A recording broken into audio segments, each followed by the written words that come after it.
Hello guys, എല്ലാവർക്കും സുഖമാണോ? ഞങ്ങൾ സുഖമായിട്ടിരിക്കുന്നു കേട്ടോ. എല്ലാവരും ന്യൂ ഇയർ ഒക്കെ ആഘോഷിച്ച് സന്തോഷമായിട്ട് ഇരിക്കുകയാണെന്ന് കരുതുന്നു. ഞാൻ 2 മാസങ്ങൾക്ക് ശേഷം ഞങ്ങളുടെ നാട്ടിൽ പോയ കേട്ടോ. അപ്പോൾ നെയ്യാറ്റിൻകര ടൗണിലാണ് ഞാനിപ്പോൾ ഉള്ളത്. അപ്പോൾ ഡിസംബർ മാസത്താണ് പോയതൊക്കെ, ക്രിസ്മസിന് മുൻപാണ് പോയത്. അപ്പോൾ ഡിസംബറിലുള്ള കുറേ വീഡിയോസ് ചേർന്ന ഒരു വ്ളോഗാണിത്. അപ്പോൾ ഞങ്ങളുടെ നെയ്യാറ്റിൻകര ടൗണിലൊക്കെ ഒന്ന് ചുറ്റിക്കറങ്ങി അവിടുത്തെ കാഴ്ചകളൊക്കെ ഞാൻ നിങ്ങളുമായിട്ട് ഷെയർ ചെയ്യാമെന്ന് വിചാരിച്ചു. അപ്പം വീട്ടിലൊക്കെ പോയി വീടൊക്കെ ഒന്ന് ക്ലീൻ ചെയ്തൊക്കെ ഇട്ടു. ഇപ്പോൾ 2 മാസത്തിന് ശേഷം പോയത് കൊണ്ട് തന്നെ വീട്ടിൽ കുറേ മാറ്റങ്ങളൊക്കെ സംഭവിച്ചിട്ടുണ്ട്. അപ്പോൾ അതിലൊന്നായിരുന്നു ഈ പൂച്ചക്കുട്ടികൾ. ഞാൻ ശരിക്കും പ്രതീക്ഷിക്കാതെ നമ്മുടെ വീട്ടിൽ കണ്ട ഒരു കാഴ്ചയാണ്. അപ്പോൾ ഗൈസ്, ഇത് ശരിക്കും ഒരു മന്ത്ലി വ്ളോഗാണ്. ഡിസംബർ മാസത്തെ കുറേ വീഡിയോസ് ചേർന്ന ഒരു വ്ളോഗായിട്ടാണ് എടുത്തിട്ടുള്ളത്. കാരണം എനിക്ക് ഡിസംബർ മാസം എക്സാം ആയിരുന്നു. അതുകൊണ്ട് തന്നെ എനിക്ക് വീഡിയോ എഡിറ്റ് ചെയ്യാനോ അപ്ലോഡ് ചെയ്യാനൊന്നും ടൈം കിട്ടിയില്ല. അതുകൊണ്ടാണ് ഇത്ര ലേറ്റായിട്ട് അപ്ലോഡ് ചെയ്യുന്നത്. അപ്പോൾ എൻ്റെ ചർച്ചിലെ കുറേ പ്രോഗ്രാംസും ക്രിസ്മസിൻ്റെ റാലിയൊക്കെയാണ് ഈ കാണുന്നത്. അപ്പോൾ കുറേ വിശേഷങ്ങളുള്ള ഒരു വ്ളോഗാണ് ഇത്. നമുക്ക് നേരെ വീഡിയോയിലോട്ട് പോയാലോ.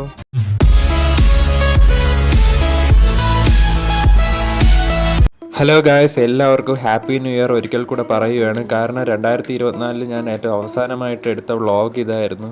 പക്ഷേ ഇത് എഡിറ്റ് ചെയ്ത് അപ്ലോഡ് ചെയ്യാൻ ഇത്രയും താമസിക്കുമെന്ന് ഒരിക്കലും കരുതിയതല്ല.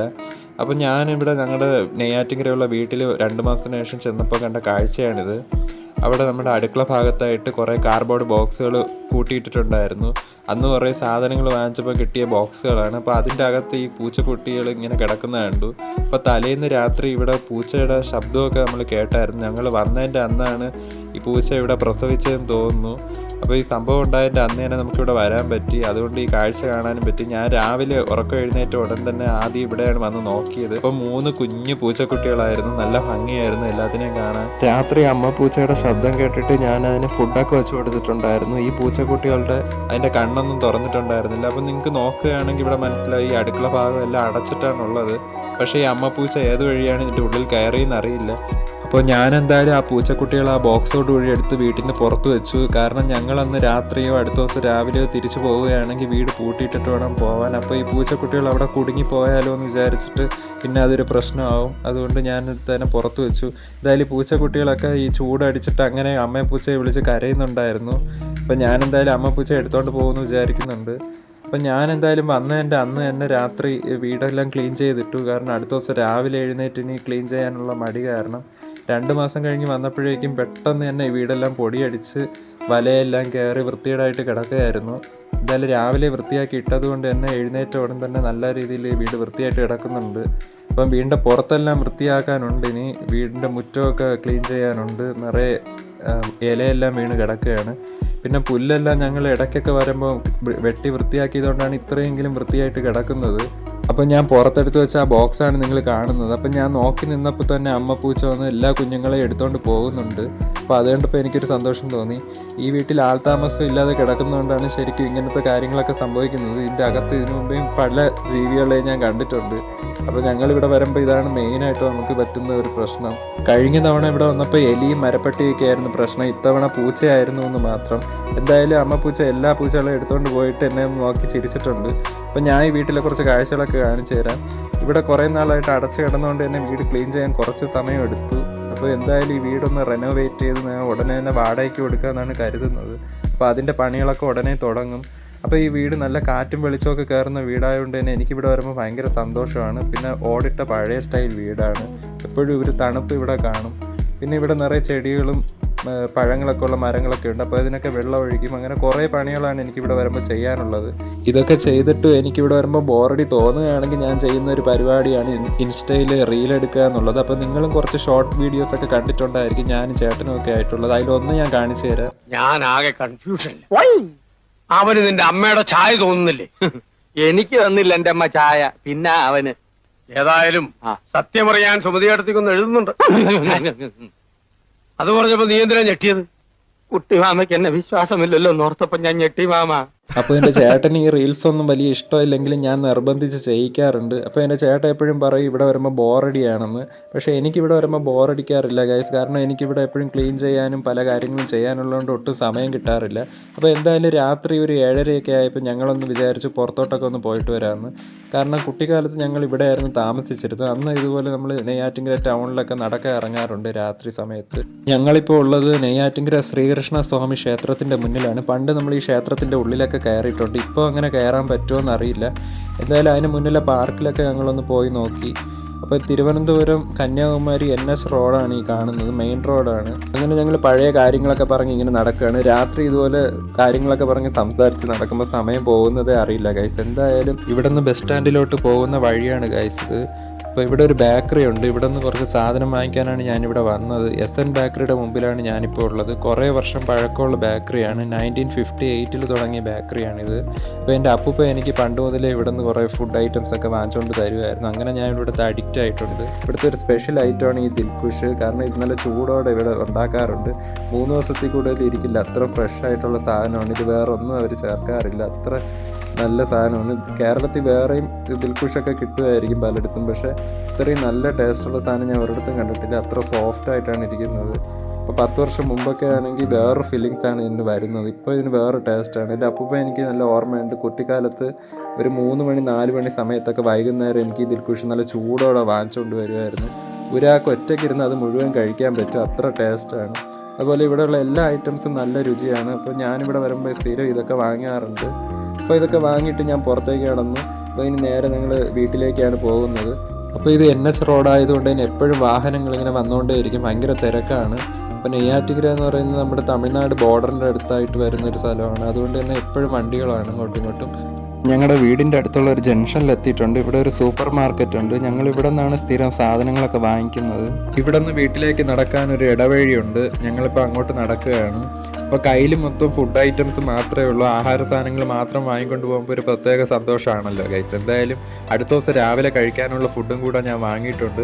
വീട്ടിൽ ഗ്യാസ് കണക്ഷനൊന്നുമില്ല ഇപ്പോൾ. അപ്പോൾ ഞാൻ ഇത് ഫുഡ് ഫ്രിഡ്ജിൽ വെച്ചിട്ട് രാവിലെ ചൂടാക്കി എടുക്കാൻ വെയിലത്ത് വെച്ചൊക്കെ എടുക്കുന്നത്. കാരണം വീട്ടിൽ പാചകമൊന്നും ചെയ്യാനില്ല, നമ്മൾ രണ്ടുപേരും മാത്രമേ ഉള്ളൂ. അപ്പം ഞങ്ങൾ മാത്രമായിട്ട് നിൽക്കുന്നതുകൊണ്ട് വീട്ടിൽ അങ്ങനത്തെ ഫെസിലിറ്റി ഒന്നും ഇപ്പോൾ ഇല്ല. അപ്പോൾ അത് കണക്കാക്കി ഫുഡ് കൂടുതൽ വാങ്ങിയിട്ടുണ്ട്. അപ്പോൾ എന്തായാലും നമ്മുടെ ഈ പോകുന്ന വഴിയൊക്കെ എനിക്ക് കുട്ടിക്കാലത്ത് നമ്മൾ ഓടിക്കളിച്ച് കിടന്ന വഴിയാണ്. അന്നൊന്നും ഈ വഴി പോകാൻ ബുദ്ധിമുട്ടായിരുന്നു. അന്ന് വൃത്തിയില്ലാതെയൊക്കെ കിടക്കുന്ന വഴിയായിരുന്നു. ഇപ്പം ടൈൽസൊക്കെ ഒട്ടിച്ച് നല്ലപോലെ വൃത്തിയാക്കിയിട്ടുണ്ട്. അപ്പോൾ വീടിൻ്റെ അടുത്ത് തന്നെ ഒരു ചെറിയ ഹോസ്പിറ്റലുണ്ട്. അതുപോലെ ഒരു പഴയ തറവാടുണ്ട്. ഇത് ഞങ്ങളുടെ പഴയ തറവാട് വീടിൻ്റെ അടുത്തുള്ള വീടായിരുന്നു, അയൽവക്കത്തെ വീടായിരുന്നു. 10-70 വർഷം പഴക്കമുള്ള വീടാണ്. അപ്പോൾ അടുത്ത ദിവസം നമ്മൾ രാവിലെ ഇവിടുത്തെ പള്ളിയിലൊക്കെ പോയി. അന്ന് ഞായറാഴ്ചയായിരുന്നു. അപ്പോൾ ഞങ്ങൾ കുറേ വർഷത്തിന് ശേഷമാണ് ഈ ചർച്ചിൽ വരുന്നത്. നെയ്യാറ്റിൻകര തൊഴിക്കൽ CSI ചർച്ചാണിത്. അപ്പോൾ കുട്ടിക്കാലത്ത് ഞങ്ങൾ ഈ പള്ളിയിലായിരുന്നു പൊയ്ക്കൊണ്ടിരുന്നതൊക്കെ. അപ്പോൾ കുറേ വർഷത്തിന് ശേഷമാണ് ഞങ്ങളിപ്പോൾ വരുന്നത്. ഏകദേശം 10 വർഷത്തിന് ശേഷമാണ് ഞങ്ങൾ ആദ്യമായിട്ട് ഇപ്പോൾ ഇവിടെ വരുന്നത്. അപ്പോൾ കുറേ മാറ്റങ്ങൾ ഇവിടെ സംഭവിച്ചിട്ടുണ്ട്. അപ്പോൾ നമുക്ക് പ്രത്യേക ഒരു സന്തോഷം തോന്നി ഈ ചർച്ചിലൊക്കെ വരാൻ പറ്റി. അപ്പം കുട്ടിക്കാലത്ത് നമ്മൾ BBSും അതുപോലെ തന്നെ സൺഡേ സ്കൂളിനൊക്കെ ഈ ചർച്ചിലാണ് പൊയ്ക്കൊണ്ടിരുന്നത്. എൻ്റെ അപ്പൂപ്പൻ്റെ കുടുംബ പള്ളി കൂടെയാണിത്. അന്ന് മുതലേ ഞങ്ങൾ ഈ പള്ളിയിലാണ് വരുന്നത്. ഈ പള്ളിക്ക് ചുറ്റും ഇപ്പം പുതിയ കെട്ടിടങ്ങളൊക്കെ വെച്ചിട്ടുണ്ട്. മുമ്പ് ഇവിടെ LPSൻ്റെ ചെറിയൊരു ഓഡിറ്റർ സ്കൂൾ കെട്ടിടമായിരുന്നു. ഇപ്പോൾ അത് മാറ്റി വലിയ സ്കൂളാക്കിയിട്ടുണ്ട്. എൻ്റെ അപ്പൂപ്പനും കുട്ടിക്കാലത്ത് ഇവിടെയാണ് പഠിച്ചിട്ടുള്ളത്. ഞങ്ങൾ ക്രിസ്മസിന് മുമ്പാണ് ഇവിടെ വന്നത്. അതിന് ഡിസംബർ ആദ്യ ആഴ്ചയാണ് വന്നത്. ഇവിടെ ക്രിസ്മസ് സ്റ്റാറിൻ്റെ ഒരുക്കങ്ങളൊക്കെ നടക്കുന്നുണ്ടായിരുന്നു. ഇപ്പോൾ ഈ പള്ളിക്ക് ചുറ്റും പരിസരമൊക്കെ ടൈൽസൊക്കെ ഒട്ടിച്ച് ഭംഗിയാക്കിയിട്ടുണ്ട്. അപ്പോൾ ആ തൊഴുക്കലിൻ്റെ അടുത്ത് തന്നെയുള്ളൊരു സ്ഥലമാണ് അരുവിപ്പുറം എന്ന് പറയുന്നത്. അപ്പോൾ ശ്രീനാരായണ ഗുരു ആശ്രമമൊക്കെ ഇതിൻ്റെ അടുത്താണ്. ഞങ്ങളുടെ കൂടെ ഒരു ചേട്ടനുണ്ട്, ആനന്ദി ഏട്ടൻ, ഞങ്ങളുടെ ഒരു ഫ്രണ്ടാണ്. ഞങ്ങളുടെ വീട്ടിൻ്റെ അടുത്ത് തന്നെയായിരുന്നു പണ്ട് താമസിച്ചിരുന്നത്, നെയ്യാറ്റിൻകരയിൽ. അപ്പോൾ ഞങ്ങൾ ആ ചേട്ടൻ്റെ കൂടെ അവിടെ നെയ്യാറ് കാണാൻ വേണ്ടി വന്നേക്കുവാണ്. ഇത്തിരി കുത്തനെ ഇറക്കമായിരുന്നു. ആ ഇറക്കമൊക്കെ ഇറങ്ങി നമ്മൾ നെയ്യാറ് കാണാൻ എത്തിയിട്ടുണ്ട്. അന്ന് നമ്മൾ വന്നപ്പം വലിയ ഒഴുക്ക് കുറവായിരുന്നു, എന്നാലും അത്യാവശ്യം നല്ല ഒഴുക്കുണ്ടായിരുന്നു. മഴ സമയത്തൊക്കെ നമുക്കിവിടെ വരാൻ പറ്റില്ല. നമ്മൾ നിൽക്കുന്ന ആ ഒരു സ്റ്റെപ്പിൻ്റെയൊക്കെ മുകളിലായിരിക്കും ഇവിടെ വെള്ളം വരിക. അപ്പോൾ ആനന്ദിയായിട്ട് ഇവിടെ സ്ഥിരം വരുന്നതുകൊണ്ട് ഞങ്ങൾക്ക് ഇതൊക്കെ പറഞ്ഞു തന്നിട്ടുണ്ട്. വേനൽക്കാലത്ത് വെള്ളം കുറവായിരിക്കുമ്പോൾ നമുക്ക് ഇതിൻ്റെ നടുക്കൊക്കെ പോകാൻ പറ്റും, വെള്ളത്തിലൂടെയൊക്കെ നടക്കാൻ പറ്റും എന്നൊക്കെ പറയുന്നുണ്ട്. ഇപ്പോഴും ആളുകളൊക്കെ ഇവിടെ നിന്ന് തുണി അലക്കുകയും കുളിക്കുകയൊക്കെ ചെയ്യുന്നുണ്ട് ഇവിടെ അടുത്തൊക്കെ ഉള്ളവർ. അപ്പോൾ എന്തായാലും ഈ നെയ്യാറിൻ്റെ ഭംഗി ഇത്ര അടുത്തുനിന്ന് കാണാൻ പറ്റി. നമ്മൾ കുറേ നേരം അവിടെ തന്നെ നിന്നു. അപ്പോൾ കുട്ടിക്കാലത്ത് എനിക്ക് എൻ്റെ അപ്പൂപ്പൻ പറഞ്ഞു തന്നിട്ടുണ്ട്, അപ്പൂപ്പൻ്റെ ചെറുപ്പകാലത്തൊക്കെ നെയ്യാറിൽ കുളിക്കാനൊക്കെ പോയിട്ടുള്ള കാര്യമൊക്കെ. അപ്പോൾ നമുക്കിത് കാണുമ്പോൾ ഒരു അത്ഭുതമാണ്, ഇത്രയും ഒഴുക്കുള്ള വെള്ളത്തിലൊക്കെ എങ്ങനെയാണ് ആളുകൾ കുളിക്കുന്നതെന്ന്. അപ്പോൾ എന്തായാലും നമ്മൾ കുറേ നേരം ആ കാഴ്ചകളൊക്കെ കണ്ട് അങ്ങനെ നിന്നു.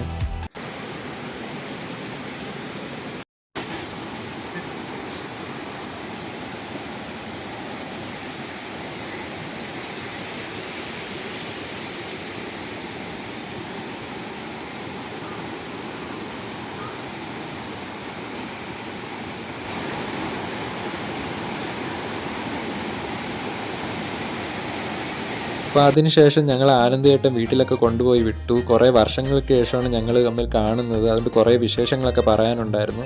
അവിടെ നിന്ന് തിരിച്ച് നമ്മൾ തിരുവനന്തപുരത്തേക്ക് ബസ്സിലാണ് വന്നത്. നമ്മൾ സ്ഥിരം കയറുന്ന ബസ് മാറിയാണ് കയറിയത്. അന്ന് ബസ് മാറിപ്പോയി ഗൈസ്. അങ്ങനെ ഞങ്ങൾ അരമണിക്കൂർ കൊണ്ട് നെയ്യാറ്റിൻകരയിൽ നിന്ന് എത്തേണ്ട സ്ഥലത്ത് നമ്മൾ 2 മണിക്കൂർ എടുത്താണ് വീട്ടിലെത്തിയത്.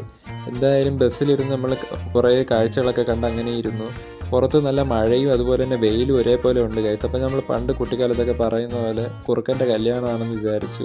അങ്ങനെ കാഴ്ചകളൊക്കെ കണ്ട് അങ്ങനെ നമ്മൾ പതുക്കെയാണ് വീട്ടിലെത്തിയത്.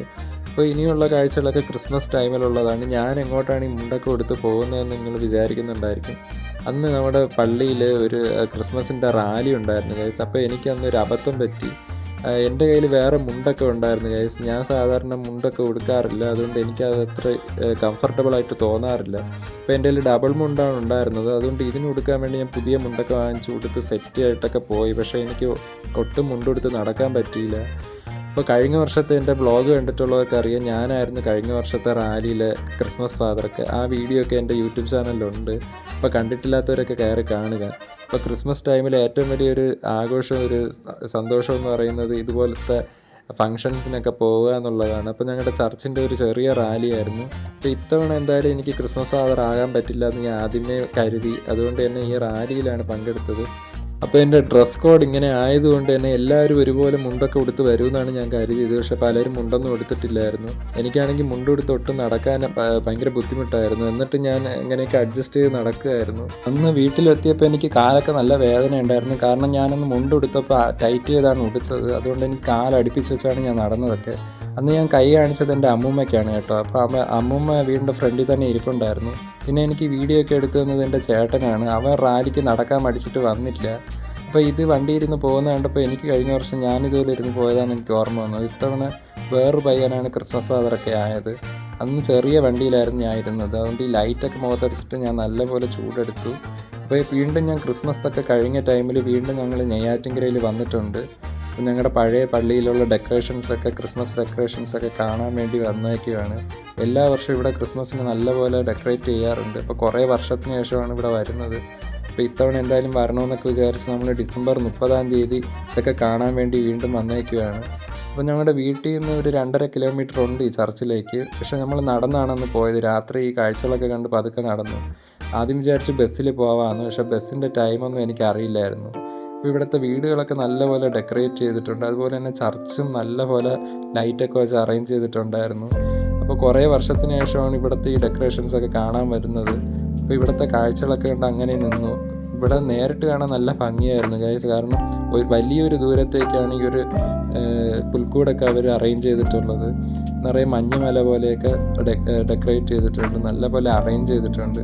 അപ്പോൾ ഇത് കാണാൻ വേണ്ടി ദൂരെ നിന്നും ആളുകളൊക്കെ കുറേ പേര് വരുന്നുണ്ടായിരുന്നു. അപ്പോൾ ഞങ്ങളന്ന് ക്രിസ്മസ് ഒക്കെ കഴിഞ്ഞിട്ടാണ് പോയത്. അതുകൊണ്ട് തന്നെ വലിയ തിരക്ക് കുറവായിരുന്നു. ഇത് കാണുമ്പോൾ തന്നെ മനസ്സിലാവും ഒരുപാട് എഫർട്ട് എടുത്താണ് ഇതെല്ലാം അറേഞ്ച് ചെയ്തിട്ടുള്ളതെന്നുള്ളത്. കാരണം ഒരുപാട് ഡെക്കറേഷൻസ് അവർ ഇതിനു വേണ്ടി സമയം മാറ്റി വെച്ച് ചെയ്തിട്ടുണ്ട്. ഇപ്പോൾ പള്ളി നല്ലപോലെ ഡെക്കറേറ്റ് ചെയ്തിട്ടുണ്ട്. എനിക്ക് തോന്നി നമ്മുടെ സിറ്റിയിലുള്ളതിനേക്കാളും അല്പം ഉള്ളിലോട്ടുള്ള സ്ഥലങ്ങളിലാണ് ഇതുപോലത്തെ ഡെക്കറേഷൻസൊക്കെ കൂടുതലും കാണാൻ കഴിയുക എന്നുള്ളത്. അതുപോലെ ക്രിസ്മസ് ഫാദറിൻ്റെയൊക്കെ രൂപങ്ങൾ അവിടെ അവിടെ ആയിട്ട് ഓരോ തെങ്ങിലൊക്കെ ഇരിക്കുന്ന കണ്ടു. അത് ഞാൻ പിന്നെയാണ് കണ്ടത്. അപ്പം ചേട്ടൻ എന്നെ വിളിച്ച് കാണിക്കുന്നുണ്ടായിരുന്നു, ഒരു ക്രിസ്മസ് ഫാദർ അവിടെ ഇരിപ്പുണ്ട്, വേറൊരു ക്രിസ്മസ് ഫാദറിൻ്റെ രൂപം അവിടെ ഇരിപ്പുണ്ടെന്നൊക്കെ. അപ്പോൾ ഭയങ്കര രസമായിരുന്നു അതൊക്കെ കാണാൻ. അങ്ങനെ ഞാൻ നോക്കിയപ്പോഴാണ് ഒരു ക്രിസ്മസ് ഫാദർ സൈക്കിളിൽ വരുന്നതൊക്കെ കണ്ടത്. എന്തായാലും അവിടുത്തെ കാഴ്ചകളൊക്കെ കണ്ട് കുറേ നേരം ഞങ്ങൾ അവിടെ നിന്നു. അന്ന് ഞങ്ങളിവിടെ വരുമ്പോൾ ക്രിസ്മസിൻ്റെ ഒരുക്കങ്ങളൊന്നും തുടങ്ങിയിട്ടുണ്ടായിരുന്നില്ല. ഇപ്പോഴാണ് ഇവിടെ ഇതെല്ലാം അറേഞ്ച് ചെയ്തത്. അതുപോലെ തന്നെ അന്ന് ഞാൻ കാണിച്ചു തന്ന ക്രിസ്മസ് സ്റ്റാറാണ് ഈ കാണുന്നത്. ഇപ്പം നല്ലപോലെ റെഡിയാക്കിയിട്ടുണ്ട്. അപ്പോൾ നമ്മൾ ഈ കാഴ്ചകളൊക്കെ കണ്ട് കുറച്ച് നേരം നിന്നിട്ട് അതിൻ്റെ മുൻപിലുള്ള ഒരു ഓഡിറ്റോറിയത്തിലേക്കാണ് ഇപ്പം പോകുന്നത്. കാരണം ഇതാണ് TJ ഓഡിറ്റോറിയം. ഇവിടെ ഈ പള്ളിയിലെ പ്രോഗ്രാംസൊക്കെ വരുമ്പോൾ പണ്ട് ഇവിടെയാണ് നടത്തുന്നത്. അതുപോലെ കല്യാണങ്ങളൊക്കെ ഇവിടെ നടത്താറുണ്ട്. അപ്പം ഞങ്ങളൊന്ന് പോയതിൻ്റെ അന്ന് അവിടെ ഒരു കരാട്ടെ ക്ലാസ്സിൻ്റെ എന്തോ പരിപാടി നടക്കുകയായിരുന്നു. അപ്പം ഞങ്ങൾ അത് കാണാമല്ലോ എന്ന് വിചാരിച്ച് അവിടെ കയറി.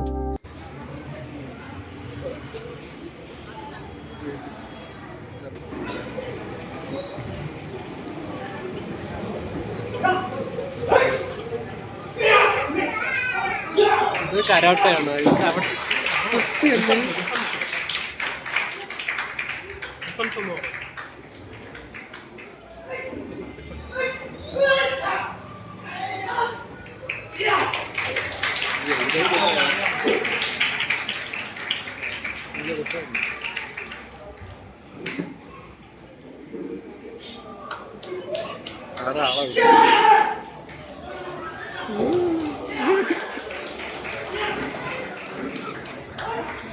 അപ്പം വലിയ ആളുകളുടെയും കുട്ടികളുടെയും ഒക്കെ കരാട്ടയുടെ പെർഫോമൻസ് ഉണ്ടായിരുന്നു അവിടെ.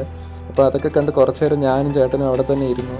അപ്പം ഞാൻ ആദ്യമായിട്ടാണ് ഈ കരാട്ട ഇത്ര അടുത്ത് നിന്ന് കാണുന്നത്. അപ്പോൾ അതുകൊണ്ടുള്ളൊരു സന്തോഷം ഉണ്ടായിരുന്നു. കാരണം നല്ല രസമായിരുന്നു കേട്ടോ ഈ കരാട്ടയൊക്കെ കാണാൻ. അപ്പം പിറകിലായിട്ട് നമ്മുടെ CSI ചർച്ച് നമുക്ക് കാണാം. അപ്പോൾ അവിടെ നിന്ന് ഈ കാഴ്ചകളൊക്കെ കണ്ടിട്ട് ഞാനും ചേട്ടനും തിരിച്ച് വീട്ടിലേക്ക് നടക്കുമായിരുന്നു. അപ്പോൾ തൊഴുക്കൽ ഈ CSI ചർച്ചിൻ്റെ അടുത്തുനിന്ന് നമ്മൾ വീട്ടിലേക്ക് പോകുന്ന വഴിക്ക് തന്നെ വേറെയും കുറേ പള്ളികളൊക്കെ ഉണ്ട്. അതായത് മാർത്തോമ ചർച്ചാണ് ഇപ്പോൾ നിങ്ങൾ കാണുന്നത്. അതിൻ്റെ തൊട്ടടുത്ത് തന്നെ വീണ്ടും വേറൊരു പള്ളിയുണ്ട്, സാൽവേഷൻ ആർമിയുടെ ഒരു ചർച്ചുണ്ട്. അപ്പോൾ ഈ സാൽവേഷൻ ആർമി ചർച്ചിൻ്റെ തൊട്ടടുത്തായിട്ട് തന്നെ ഞാൻ വേറൊരു സ്റ്റാർ കണ്ടു. അപ്പോൾ അവിടെയും ലൈറ്റൊക്കെ ഇട്ടേക്കുന്നിട്ട് ഞാൻ വിചാരിച്ചു അതൊരു പള്ളിയായിരിക്കുന്നു. അവിടെ അങ്ങനെ ഞാൻ ശ്രദ്ധിച്ചപ്പോഴാണ് മനസ്സിലായത് അതൊരു വീടായിരുന്നു. ഈ പ്രദേശത്ത് കുറേ വീടുകളൊക്കെ ഡെക്കറേറ്റ് ചെയ്തിട്ടുണ്ടെങ്കിൽ ഇത്ര ഭംഗിക്ക് വേറൊരു വീട് ഞാൻ കണ്ടില്ല. നല്ല രീതിയിൽ ലൈറ്റൊക്കെ ഇട്ട് ഡെക്കറേറ്റ് ചെയ്തിട്ടുണ്ടായിരുന്നു. ക്രിസ്മസിന് പുൽക്കൂടൊക്കെ വെച്ചിട്ടുണ്ട്. അപ്പം ഞാൻ ശ്രദ്ധിച്ചപ്പോഴാണ് മനസ്സിലായത് ആ വീടും സ്ഥലമൊക്കെ വിൽപ്പനയൊക്കെ എഴുതിയിട്ടുള്ള ഒരു ബോർഡ് കണ്ടത്. ചിലപ്പോൾ ആളുകൾ ഈ പരസ്യം ശ്രദ്ധിക്കാൻ വേണ്ടിയായിരിക്കും ആ വീട്ടിലുള്ളവർ ഇത്രയും നല്ല രീതിയിൽ വീട് ഡെക്കറേറ്റ് ചെയ്ത്. എന്തായാലും നല്ല ഭംഗിയായിരുന്നു. അവിടെ നിന്ന് കുറച്ചുകൂടെ മുമ്പോട്ട് വരുമ്പോൾ ഒരു ലൂതറിൻ ചർച്ച് കാണാം. നെയ്യാറ്റിൻകര ടൗണിൽ നിന്ന് 2 കിലോമീറ്റർ ഉള്ളിലായിട്ടാണ് തൊഴുക്കലിലോട്ടുള്ള ഈ റോഡുള്ളത്. അപ്പോൾ നിങ്ങൾക്ക് ഈ വീട് ഇഷ്ടപ്പെട്ടിട്ടുണ്ടെങ്കിൽ കോൺടാക്റ്റ് ചെയ്യുക. അവിടെ നിന്ന് മുന്നോട്ട് വരുമ്പോൾ ഒരു ഹോട്ടൽ കണ്ടു. അപ്പോൾ എന്തായാലും ഞാനും ചേട്ടനും കൂടെ നടന്ന് അങ്ങനെ വീട്ടിലെത്തിയിട്ടുണ്ട്. അപ്പോൾ ക്രിസ്മസിന് നിങ്ങൾക്ക് ഈ കാഴ്ചകളൊക്കെ കാണിച്ചു തരാൻ പറ്റുമെന്നാണ് ഞാൻ വിചാരിച്ചത്. പക്ഷേ ഇത്ര താമസിക്കുമെന്ന് ഞാൻ കരുതിയതല്ല. അപ്പോൾ ക്രിസ്മസ് ന്യൂ ഇയർ വ്ളോഗായിട്ടാണ് ഞാനിപ്പോൾ ഈ വീഡിയോ അപ്ലോഡ് ചെയ്യുന്നത്. അപ്പോൾ നിങ്ങൾക്ക് ഈ വീഡിയോ ഇഷ്ടമായെങ്കിൽ തീർച്ചയായിട്ടും ലൈക്ക് ചെയ്യണം. അതുപോലെ നിങ്ങളുടെ അഭിപ്രായങ്ങളൊക്കെ കമൻറ്റ് ചെയ്യണം. അതുപോലെ ഈ ചാനൽ സബ്സ്ക്രൈബ് ചെയ്ത് സപ്പോർട്ട് ചെയ്യണം ഗൈസ്. അപ്പം പുതിയ വീഡിയോ ആയിട്ട് ഞാൻ ഉടനെ വരുന്നതായിരിക്കും. അതുവരെ എല്ലാവർക്കും ബൈ.